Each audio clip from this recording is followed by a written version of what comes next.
Hello बच्चों, let's read this question. The question is the boiling point of water in 0.1 molar silver nitrate solution. जो क्या है, solution A is x degree Celsius. To this solution A an equal volume of 0.1 molar aqueous barium chloride solution is added to make a new solution B. The difference in the boiling points of water in the two solutions A and B is y into 10⁻⁻2 degree Celsius.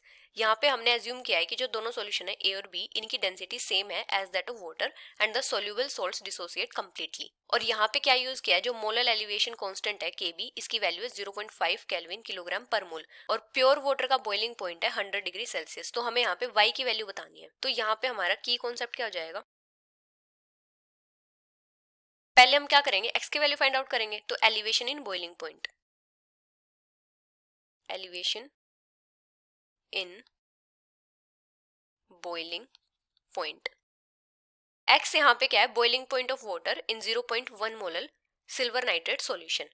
अभी अगर हम बात करें elevation in boiling point की, तो ये क्या होता है, delta TB equals to I into K B into M. K B यहाँ पे क्या होता है, मोलर एलिवेशन कांस्टेंट, एम होती है मोलैलिटी, आई होता है वेंट ऑफ फैक्टर.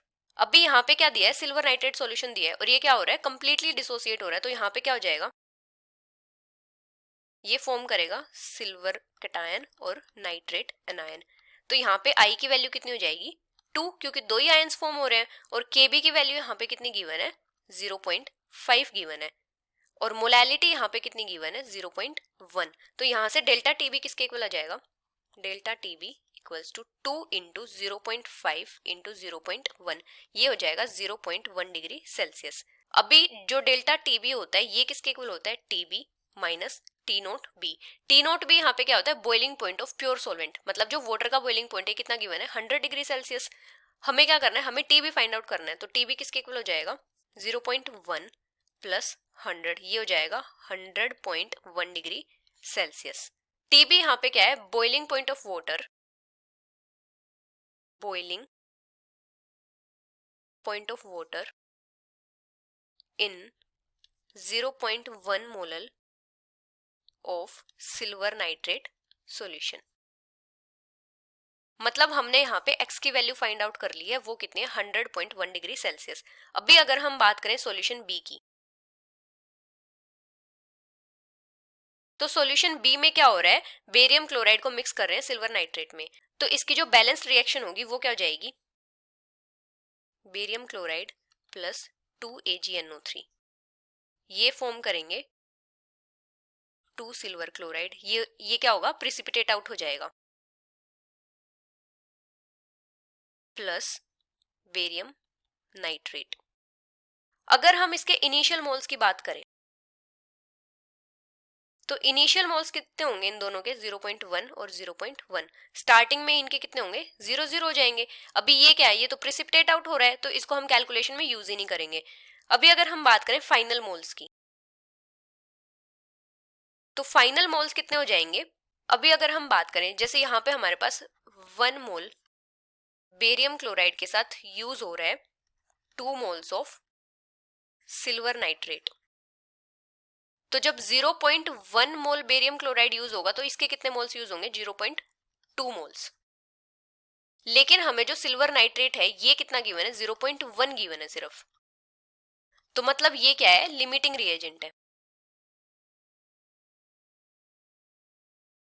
तो ये पूरा का पूरा कंज्यूम हो जाएगा. तो यहाँ पे क्या बचेगा, सिल्वर नाइट्रेट तो बचेगा 0 और बेरियम क्लोराइड के कितने मोल्स बचेंगे, 0.1 माइनस. जब सिल्वर नाइट्रेट का 0.1 मोल यूज होगा तो बेरियम क्लोराइड के हाफ मोल्स यूज होंगे, तो मतलब 0.05 मोल्स ये यूज हुए हैं, बेरियम क्लोराइड यूज्ड. तो यहाँ पे क्या हो जाएगा, 0.05. तो यहाँ पे क्या फॉर्म होगा, इसको हम कैलकुलेशन में ही नहीं लेंगे. बेरियम नाइट्रेट कितना फॉर्म हो जाएगा, 0.05. तो यहाँ पे बेरियम क्लोराइड कितना बचेगा, 0.05, ये 0, और जो बेरियम नाइट्रेट होगा ये कितना होगा, 0.05. अभी अगर हम बात करें बेरियम क्लोराइड की, तो ये भी कंप्लीटली डिसोसिएट होता है. ये क्या फॉर्म करता है, barium 2 positive ion plus 2 chloride ions. तो यहाँ पे आई की वैल्यू कितनी हो जाएगी, 3, मतलब टोटल आयंस कितने हैं, 3 हैं. अभी अगर हम बात करें बेरियम नाइट्रेट की, तो ये भी डिसोसिएट होके क्या फॉर्म करेगा, barium 2 positive plus 2 nitrate ions. तो यहाँ पे भी आई की वैल्यू कितनी है, 3 है। अभी अगर हम बात करें जो नया सॉल्यूशन फॉर्म हुआ है इसकी मोलैलिटी की, मोलैलिटी ऑफ न्यू सॉल्यूशन जो क्या है, B है, I1 into M1 plus I2 into M2 divided by 2।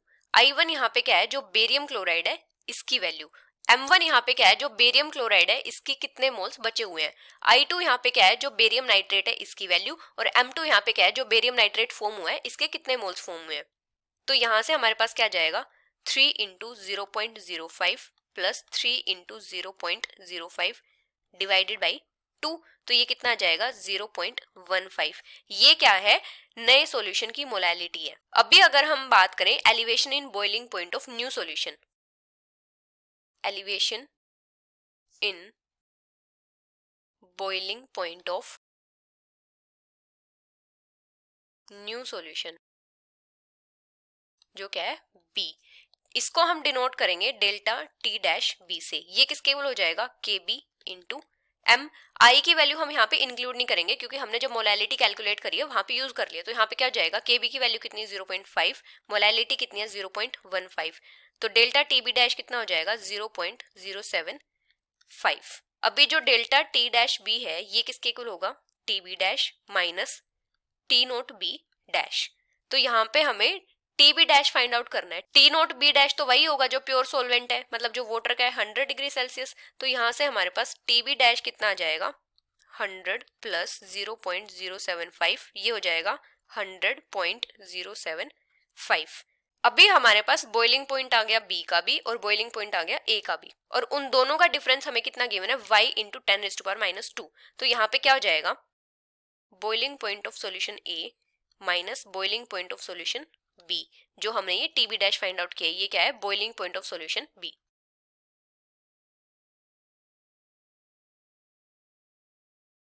Solution B, तो ये किसके इक्वल हो जाएगा, 100.1 था वो, तो माइनस 100.075, ये हो जाएगा 0.025। अभी हमें इसको क्या लाना है, 10⁻²⁻² की टर्म में लाना है, तो क्या करेंगे 10⁻² से मल्टीप्लाई 10⁻² से डिवाइड, तो ये कितना हो जाएगा 2.5 इंटू 10⁻² हो जाएगा। तो यहां से y की वैल्यू कितनी आ जाएगी 2.5। So the final answer is 2.5। Hope you understood it well, best of luck.